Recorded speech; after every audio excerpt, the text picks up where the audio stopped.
बिस्मिल्लाहिर्रहमानिर्रहीम बिस्मिल्लाहिर्रहमानिर्रहीम। हम लोग एनाप्लेज़िया के बारे में पढ़े थे, इसकी डिफ़रेंशिएशन के बारे में। तो इसकी प्रॉपर्टीज़ के बारे में सबसे पहले ये है कि सॉरी अच्छा हम लोग ने पढ़ना है, ठीक है। अब हम लोग मैंने सारा पढ़ाया था, फिर पीछे हो गया था, खैर व्हाट कैन आई डू।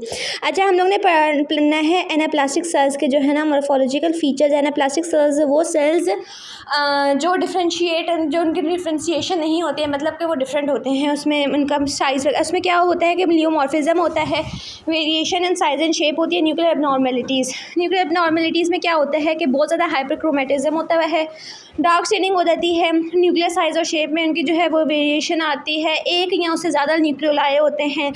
फिर न्यूक्लियाई की जो है ना वो एनलार्जमेंट हो जाती है। किस तरह एनलार्जमेंट होती है कि न्यूक्लियाई टू अगर हम लोग साइटोप्लाज्मिक का हम लोग अगर प्रोपोर्शन करें तो नॉर्मल सेल में 1 से 6 या 1 से 4 आ रहा होता है, लेकिन इसमें आता है 1 से 1 आ रहा होता है, ठीक है। और न्यूक्लियाई जो है वो मेंटेन अस्टाउंडिंग साइजेस।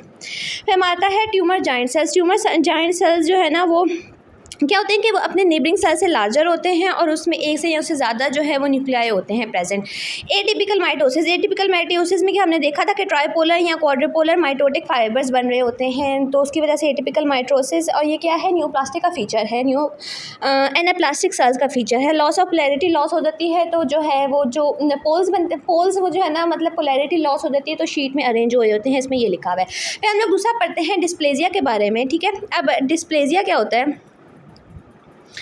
अच्छा डिस्प्लेजिया,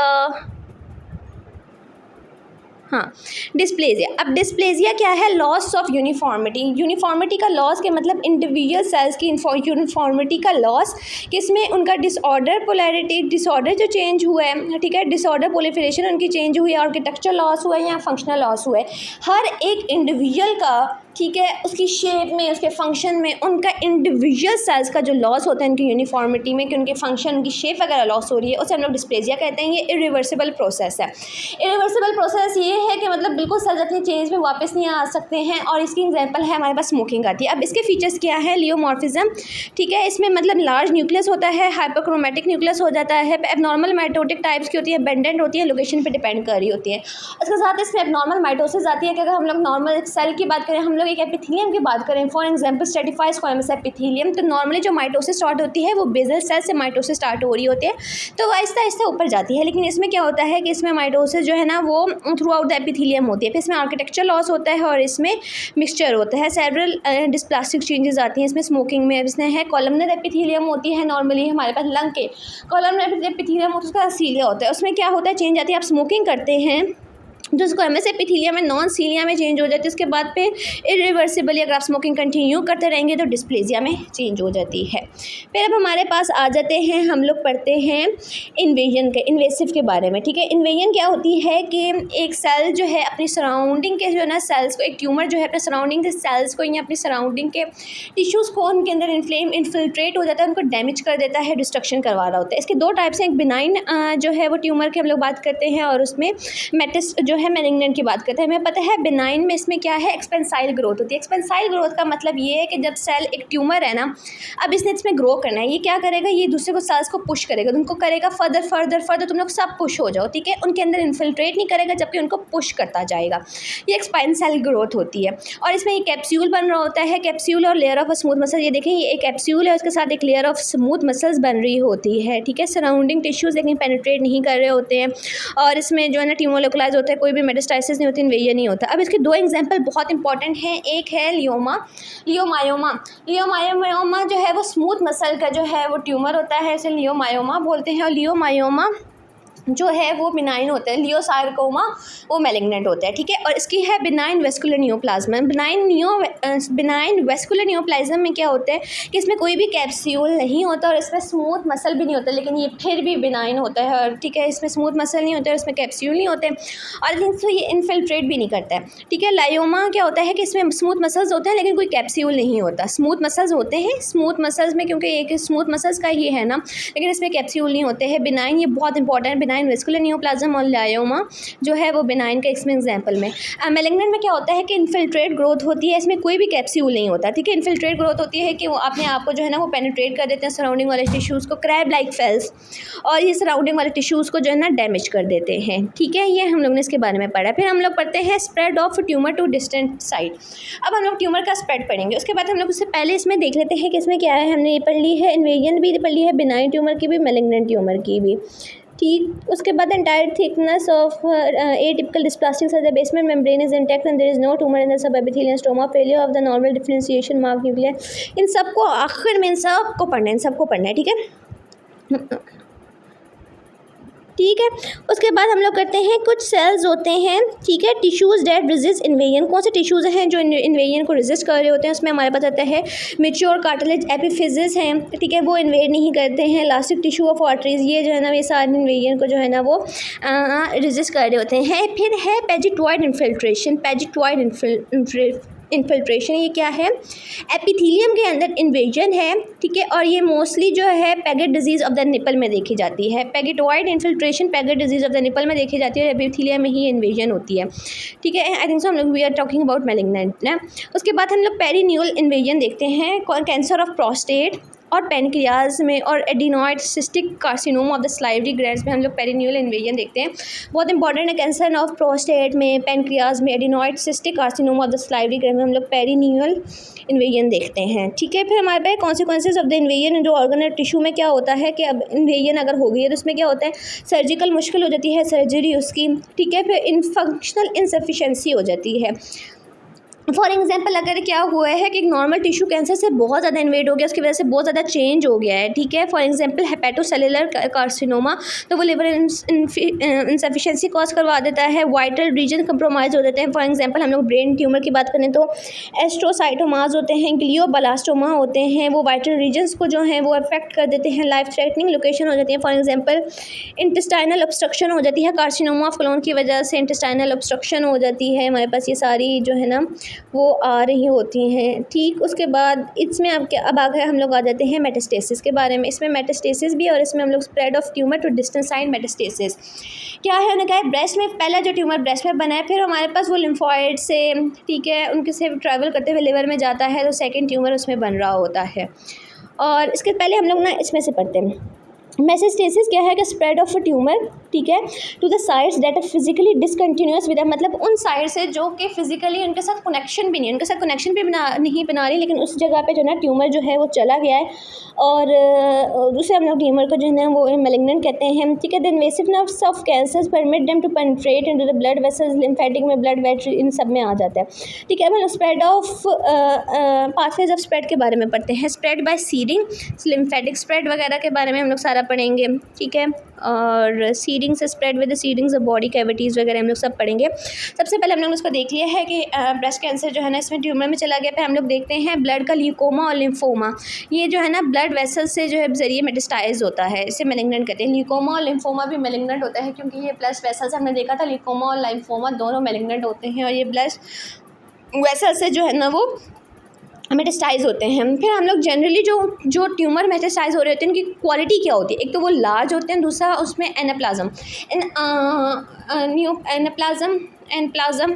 एनाप्लास्टिक होते हैं, मतलब कि उनमें डिफ्रेंशिएशन नहीं होती, अनडिफ्रेंशिएटेड सेल्स होते हैं कि मतलब फंक्शनली और मॉर्फोलॉजिकली अपने सेल से अपने जो पेरेंटल ओरिजिन है ना उनसे डिफरेंट कर रहे होते हैं।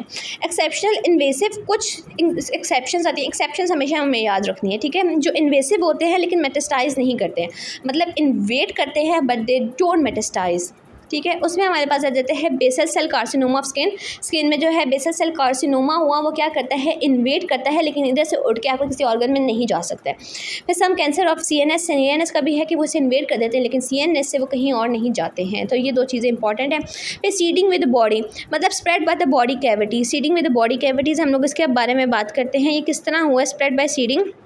इसमें उन्होंने एग्जांपल दी हुई है कि ओवरी की एग्जांपल दी है, उसके आसपास ओवरी के आसपास ना पेरिटोनियल सारी कैविटी होती है, तो उसमें जो है ना वो चला जाता है। फिर सेंट्रल नर्वस सिस्टम का भी बताया हुआ है, neoplasm of the central nervous system. अब इसमें भी एग्जांपल दी हुई है। वैसे हमने देखा सेंट्रल नर्वस सिस्टम का जो इन्वेसिव होता है पर वो मेटास्टाइज नहीं करता, लेकिन सेंट्रल नर्वस सिस्टम में मेडुलोब्लास्टोमा और एपेंडियोमा के बारे में बताया हुआ है। मेडुलोब्लास्टोमा एंड एपेंडोमा के बारे में कि ये जो है वो सेरेब्रल वेंट्रिकल्स को है वो पेनिट्रेट कर जाता है। उसके बाद सेरेब्रल वेंट्रिकल्स को पेनिट्रेट कर गया, फिर सीएसएफ से जाके ना ये कहाँ इम्प्लांट करता है, मेनिंजियल सरफेस में इम्प्लांट करता है सीएसएफ की मदद से, either with in the brain और द स्पाइनल कॉर्ड। ठीक है, लिम्फेटिक स्प्रेड। अभी हमने इसका ब्लड का देख लिया, टर्न इन ओवरी, ठीक है, मेडुलोब्लास्टोमा एपेंडियोमा, ठीक है, मेडुलोब्लास्टोमा और एपेंडियोमा हो गया।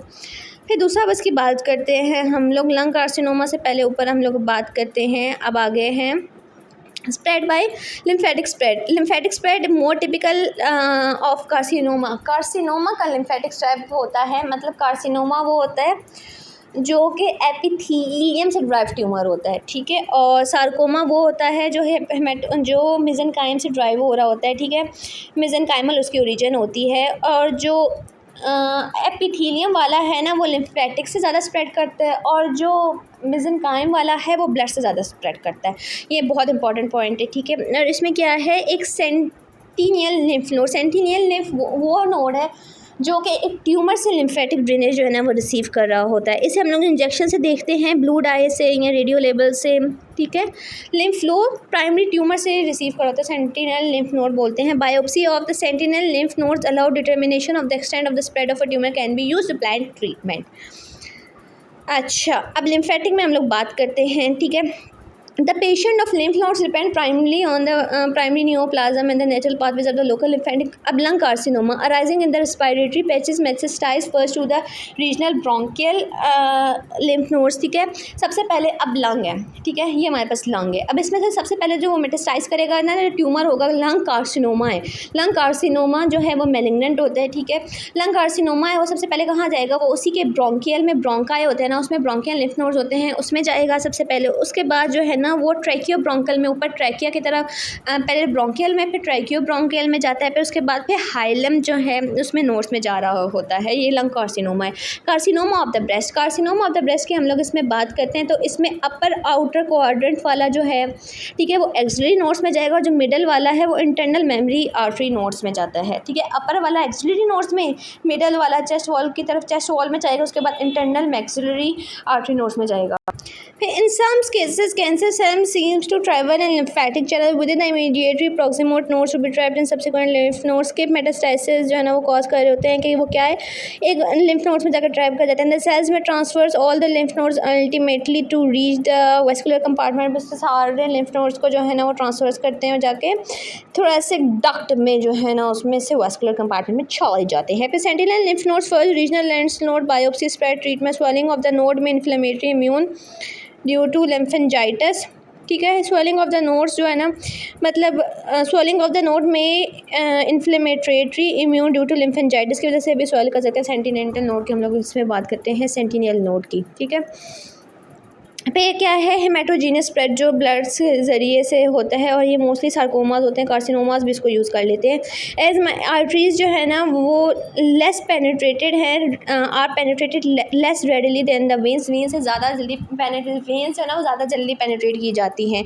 विद वीनियस इन्वेजन, सबसे पहले उनकी वीनस इन्वेजन होती है, ठीक है, वेंस के जरिए। द ब्लड बोन सेल्स जो है ना वो venous flow the side of neoplasma with the tumour cells often stopping in the first capillary bed में सबसे पहले तो जाके स्टॉप करते हैं। Since all the portal areas drain flows to the liver, सारे जो पोर्टल एरिया वेन्स वगैरह वो कहाँ जाती हैं, लिवर में, तो सारा जो है ना ऑल केवल blood flows to the lungs, liver lungs में जा रहा होता है। इसमें secondary sites and haematogenous dissemination इसमें बात करते हैं। तो निकाह है कि जो मोस्टली जो है ना वो लंग्स केवल सर्कुलेशन से पहले, इसमें हार्ट से हमारा देखा है हम लोग, लंग में जाता है, पोर्टल वेन से लिवर में जाता है। लिवर हो गया, लंग हो गया, जो है ना इन्वॉल्वमेंट ऑफ वेन्स इसमें ज़्यादा होती हैं। Lungs and liver are mostly affected, ठीक। लंग्स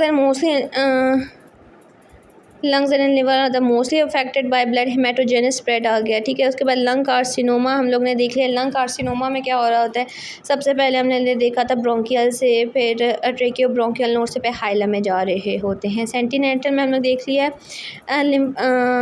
लिपोसाइट्स डिवीजन की वजह से भी इसमें हो रहा होता है, ठीक है। ये हो गया सारा। और हम लोग ने इसमें क्या पढ़ा है, ठीक है। फिर हम लोग पढ़ते हैं सिंस पोर्टल वेज cancers arising near vertebral column के जो इर्द गिर्द जो कैंसर अराइज हो रहा होता है वो पैरा वर्टिब्रल प्लेक्सेस होते हैं ना, उसके ज़रिए ट्रैवल करता है। This pathway probably is involve in the frequent vertebral metastasis of carcinoma of the thyroid and prostate glands. Vertebral column के पास जो हो रहा होता है वो पैरा वर्टिब्रल में से जो ट्रांसफ़र करता है, ठीक है। और इसमें I think so carcinoma of the thyroid and prostatic glands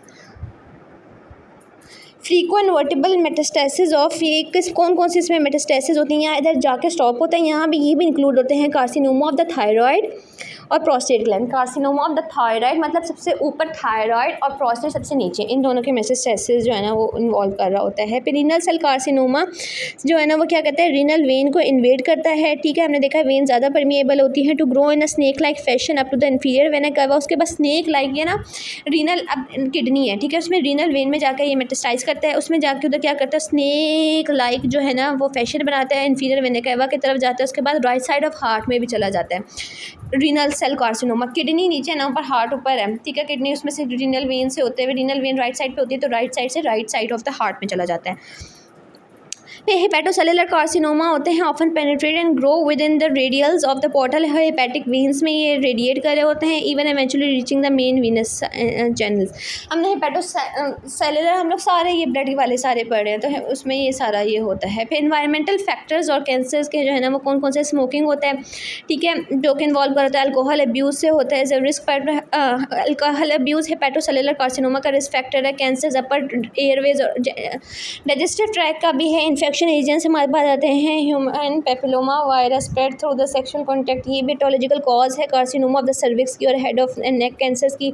obesity cause है, हार्मोन्स है, फॉर एग्जांपल अगर एस्ट्रोजन बहुत ज़्यादा है और उसमें प्रोजेस्टेरॉन इन रिटर्न नहीं है तो उसकी वजह से भी कार्सिनोमा होता है। और कार्सिनोमा किसका होता है, कैंसर किसका होता है, ब्रेस्ट और एंडोमेट्रियम का होता है। कार्सिनोजेंस मतलब प्रेजेंट फूड में प्रेजेंट होते हैं, for example grilled meat, high fat diet, alcohol, water, example arsenic होता है, environment, ultraviolet rays, asbestos, drug mediators जिसमें मेथोट्रेक्सेट लेते हैं, ये सारे जो है मेथोट्रेक्सेट भी याद रखते हैं। और हाई फूड वगैरह डाइट में भी उन्होंने कहा है कि कुछ चीज़ें हैं वो प्रमोट करती हैं, फॉर एग्जांपल अफ्लाटॉक्सिन ये क्या कॉज करवाता है, हेपेटोसेलुलर कार्सिनोमा लिवर का, ठीक है। अफ्लाटॉक्सिन हेपेटोसेलुलर कार्सिनोमा कॉज करवा रहे होते हैं। फिर हमारे पास ये एक्सोजीनियस कार्सिनोजेंस होते हैं।